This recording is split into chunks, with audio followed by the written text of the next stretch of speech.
آفاق کے ہر ہر گوشے میں قرآن سنا کر میرے نبی نے ارشاد فرمایا، اے میرے بچوں، میٹنگ تم نے منائی تھی کہ آج حضور کو سلام ہم کریں گے، اگر میں محمد تمہیں پہلے سلام کر لیتا تو تمہارا دل ٹوٹ جاتا، اور میں محمد کسی کا دنیا میں دل توڑنے نہیں بلکہ ٹوٹے ہوئے دلوں کو جوڑنے کے لیے آیا ہوں۔ اتنا سر محفل میرے سرکار ہو جائے کرم، اتنا سر محفل میرے سرکار ہو جائے، نگاہیں منتظر رہ جائیں اور تیرا دیدار ہو جائے، غلام مصطفیٰ بن کر میں بک جاؤں مدینے میں، محمد نام پر سودا سرے بازار ہو جائے، محمد نام پر سودا سرے بازار ہو جائے، اور وہ چاہیں تو انگلیوں کی گھائیوں سے ہو روا چشمے، وہ چاہیں تو انگلیوں کی گھائیوں سے ہو روا چشمے، جہاں رکھ دیں قدم آقا وہاں گلزار ہو جائے، جہاں رکھ دیں قدم آقا وہاں گلزار ہو جائے، وہ چاہیں تو انگلیوں کی گھائیوں سے ہو روا چشمے۔ سرکار دو عالم صلی اللہ تعالی علیہ وسلم ایک جنگ کی واپسی سے ہیں، صحابہ میرے نبی کے ساتھ میں ہیں، اچانک میرے نبی نے صحرا میں، جنگل میں، چٹیل میدان میں، پہاڑوں کے مابین اپنے اونٹنی کی نکیل کو کھینچا، اونٹنی رکی، مصطفیٰ کی اونٹنی رکنا تھی، صحابہ نے اپنی اپنی اونٹنیاں روک دیں، جب اونٹنیاں رکی صحابی اترے، مصطفیٰ کے قریب آئے، حضور کی اونٹنی کی نکیل کو تھاما، جیسے تھاما مصطفیٰ جان رحمت نوشہی بزم جنجل ساقی حوض کوثر ہمارے اور تمہارے نبی اونٹ کی پشت سے اترے زمین کی سطح پر، میرے اور تمہارے نبی نے اپنے قدم کو رنزا فرمایا، جیسے ہی سرکار زمین پہ اپنے قدم ناز کو رکھتے ہیں، صحابی میں سے ایک صحابی قریب آئے، آنے کے بعد میں کہا، یا رسول اللہ آپ جانتے ہیں ہم جنگ سے واپس آ رہے ہیں، حضور جتنا پانی ہمارے پاس تھا وہ سارا ختم ہو چکا ہے، جتنا پانی تھا وہ ختم ہو گیا، حضور ہمیں پانی ملے تو ہم جانوروں کو پلا دیں، آقا پانی ملے تو ہم خود پی لیں، میرے آقا ان جانوروں کی زبانیں سوکھ کر کانٹا ہو چکی ہیں، آقا پانی ملے گا تو ان کی زبانوں کو شرابور کر دیا جائے، آقا پانی ملے تو ہم وضو بنا لیں، نماز ادا کر لیں، حضور پانی ملے تو ہم بھی اس پانی کو تھوڑا پی لیں، میرے آقا ہمیں پانی عطا فرمائیے۔ جیسے اس صحابی نے میدان میں مصطفیٰ سے پانی مانگا، میں نے عالم تصور میں صحابہ سے سوال کیا، اے میرے پیارے نبی کے پیارے غلاموں ذرا یہ تو بتائیے، یہ صحرا ہے، چٹیل میدان ہے، جنگل ہے، بیاباں ہے، پہاڑوں کے مابین آپ نے میرے نبی سے پانی مانگا ہے، اور حدیث تو یہ کہتی ہے کہ 12 کوس تک پانی کا کوئی نام و نشان نہیں تھا، جب یہاں پر پانی ہے نہیں آپ نے پانی مانگا کیوں؟ آخر وجہ کیا ہے؟ آخر معاملہ کیا ہے؟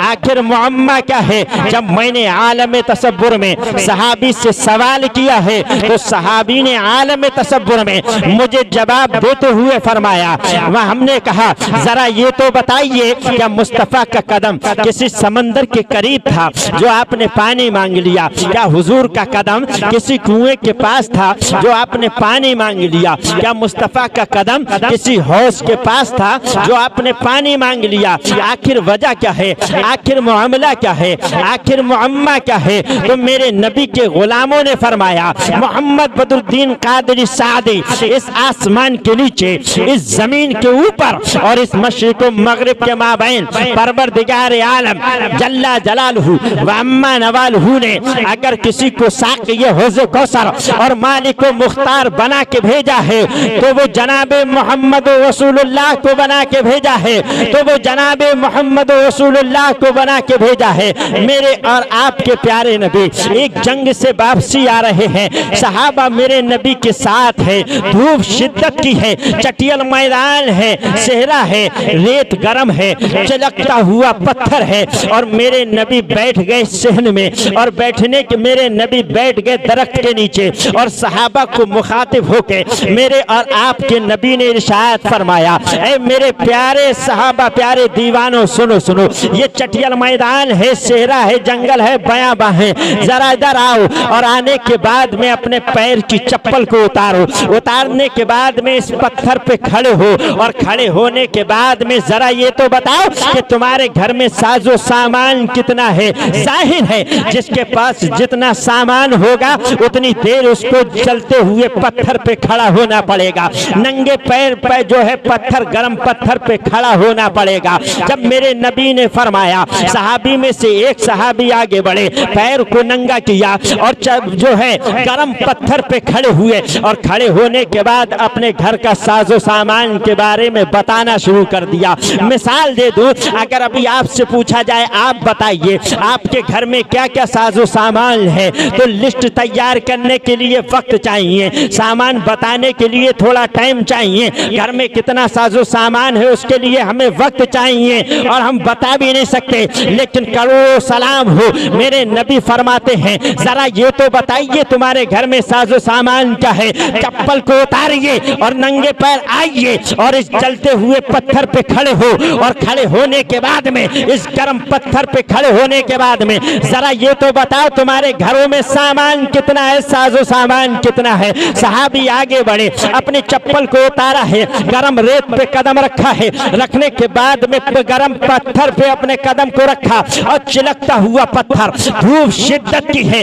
अपने सामान को बताते हैं, या रसूल अल्लाह मेरे घर में ये है, मेरे घर में ये है, मेरे घर में ये है। तमाम सामान को बता दिया, और बताने के बाद में उतरे, जहां खड़े हुए थे वहां जाके खड़े हो गए। दूसरे सहाबी आए, उन्होंने वो भी खड़े हुए, अपने घर के सामान को बताया। तीसरे सहाबी आए, वो भी खड़े हुए, उन्होंने अपना सामान बताया और सब साजो सामान के बारे में बताया, और बताने के बाद में वो भी चले गए। बाद में मेरे नबी ने फरमाया, ऐना अली इब्न अबी तालिब, अली कहाँ हैं, अली बिन अबी तालिब कहाँ हैं। हजरत अली उठे हैं, उठ के पत्थर के करीब आए हैं, पैर को नंगा किया है, और नंगा करने के बाद में आपने उस गर्म पत्थर पे अपने कदम को रखा, और रखने के बाद में खड़े हुए, और खड़े होने के बाद में अर्ज किया, या रसूल अल्लाह मेरे घर में कोई ज्यादा साजो सामान नहीं। मेरे नबी ने फरमाया, अली घर में है क्या क्या, जरा लिस्ट तो बताइए। तो हजरत अली ने अर्ज किया था, या रसूल अल्लाह घर में एक चारपाई, एक लोटा, एक मुसल्ला है।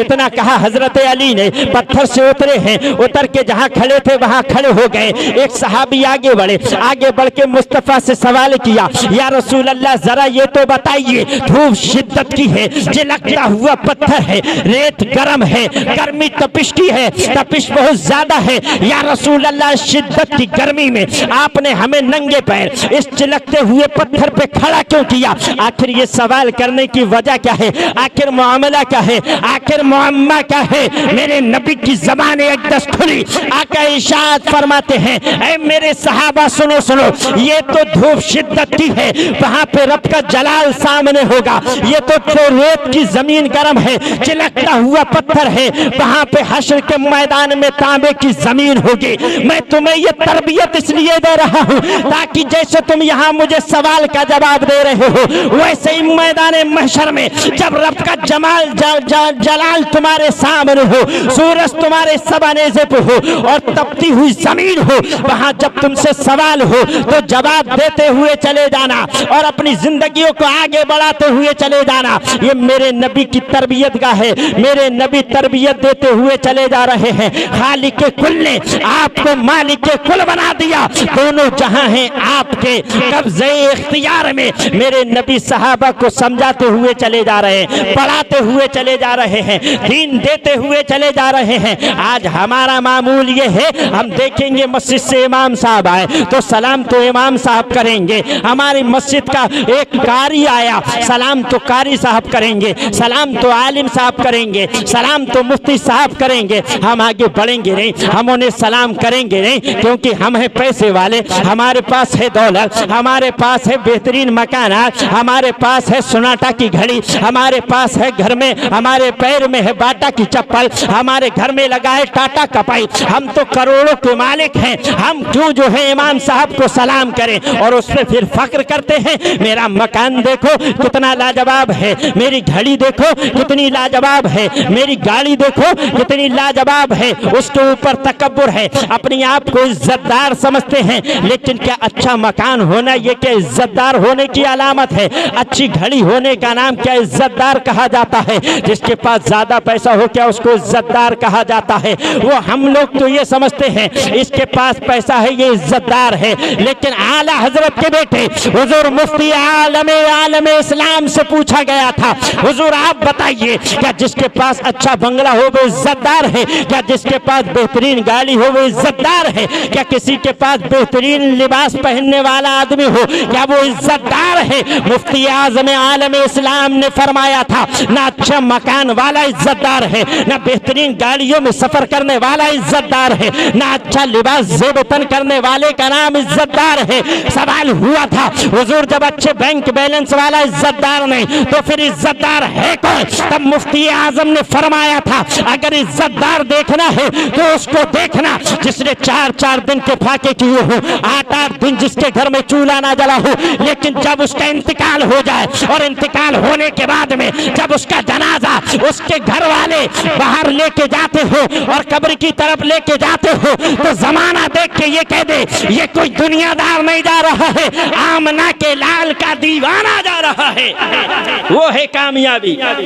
हमें क्या है, सलाम तो इमाम साहब करेंगे, सलाम तो कारी साहब करेंगे, सलाम तो मुफ्ती साहब करेंगे, हमारे पास तो पैसा है हम तो सलाम नहीं कर सकते। लेकिन आइए मेरे नबी की बारगाह है, सरकार दो आलम सल्लल्लाहु तआला अलैहि वसल्लम काशानई नबुव्वत से निकलने के बाद आप आबादी से बाहर हुए, एक टीले के करीब पहुंचे, बच्चे आपका इंतजार कर रहे थे, बच्चे मेरे नबी को सलाम किया करते थे। एक दिन हो गया बच्चों ने सलाम किया, दूसरा दिन हुआ बच्चों ने सलाम किया, तीसरा दिन नमूदार हुआ और होने के बाद में बच्चों ने मीटिंग मनाई। ऐसा करते हैं रोजाना हुजूर हमें सलाम करते हैं, आज मुस्तफ़ा को सलाम हम करेंगे। ये मीटिंग उन्होंने बनाई। एक बच्चे ने कहा था जरा ये तो बताइए हुजूर को सलाम करेंगे कैसे? मेरे नबी तो पहले ही सलाम कर लिया करते हैं, आका मदीने के गलियों में निकलते जा रहे हैं, अदना मिल रहा है मुस्तफ़ा सलाम कर रहे हैं, आला मिल रहा है मुस्तफ़ा सलाम कर रहे हैं, महकूम मिल रहा है मुस्तफ़ा सलाम कर रहे हैं, बादशाह मिल रहा है मुस्तफ़ा सलाम कर रहे हैं, यतीम मिल रहा है मुस्तफ़ा सलाम कर रहे हैं। जब बच्चों ने 3 दिन तक सलाम किया और तीसरे दिन मीटिंग बनाई थी कि आज नबी को सलाम हम करेंगे, हुजूर पहले हुजूर को सलाम हम करेंगे, मेरे नबी 2 दिन से उनको सलाम कर रहे थे। तीसरा दिन नमूदार हुआ, काशाने नबुव्वत से मेरे और आपके प्यारे नबी निकल के उस सेहरा की तरफ निकले हैं और वहां पे पहुंचे। जैसे ही पहुंचे तो बच्चे सामने मौजूद ना थे, तमाम बच्चे एकदम निकल के आए, मुस्तफ़ा के करीब आए। जैसे ही आए, आने से पहले मेरे नबी ने उन्हें सलाम कर लिया। तब बच्चों ने कहा था या रसूल अल्लाह, सलाम तो हम करना चाहते थे, सलाम तो हम पहले करना चाहते थे, आपने पहले कर लिया। मेरे नबी ने इरशाद फरमाया, ऐ मेरे बच्चों मीटिंग तुमने बनाई थी कि आज हुजूर को सलाम हम करेंगे, अगर मैं मोहम्मद तुम्हें पहले सलाम कर लेता तो तुम्हारा दिल टूट जाता, और मैं मोहम्मद किसी का दुनिया में दिल तोड़ने नहीं बल्कि टूटे हुए दिलों को जोड़ने के लिए आया हूँ। ये हमारे हुजूर, इन्हीं का फरमाने आलीशान। सरकार फरमाते हैं जब घर में जाया करो तो सलाम करा करो, घर में बाप हो उसको सलाम करो, बेटा हो उसको सलाम करो, माँ हो उसको सलाम करो, बच्चा हो उसको सलाम करो। हमारे बच्चे तो कुछ नहीं, सलाम क्या करेंगे? मैं कहा कि बच्चे हो उसको सलाम करो, घर में कदम रखो तो सलाम करो, घर में कोई ना हो फिर भी सलाम करो, सलाम करो सलाम करो सलाम करो। अब हमारी समझ में नहीं आता आखिर मामला क्या है, मुअम्मा क्या है। घर में बाप होगा सलाम करेंगे तो जवाब मिल जाएगा, घर में माँ होगी सलाम करेंगे तो जवाब मिल जाएगा, घर में बहन होगी सलाम करेंगे जवाब मिल जाएगा, घर में भाई होगा सलाम करेंगे जवाब मिल जाएगा। लेकिन जिस घर में कोई ना हो, ना बाप घर के अंदर मौजूद हो, ना माँ घर के अंदर मौजूद हो, ना भाई घर के अंदर मौजूद हो, ना बहन घर के अंदर मौजूद हो, कोई भी घर के अंदर मौजूद ना हो, और अगर उस घर में जाके सलाम सलाम करेंगे, घर में खाली है कोई है नहीं, तो फिर सलाम का जवाब देगा कौन? ये सलाम का जवाब देगा कौन? जमाना खामोश है, गुंबद खजरा की जालियों की जानिब से आवाज आती है, ऐ मेरे बंदो ना घबराओ, जिस घर में कोई नहीं रहता उस घर में मुझ मोहम्मद की रूह रहती है। तुम सलाम करते हो, मैं तुम्हारे सलामों को खुद सुनता हूँ।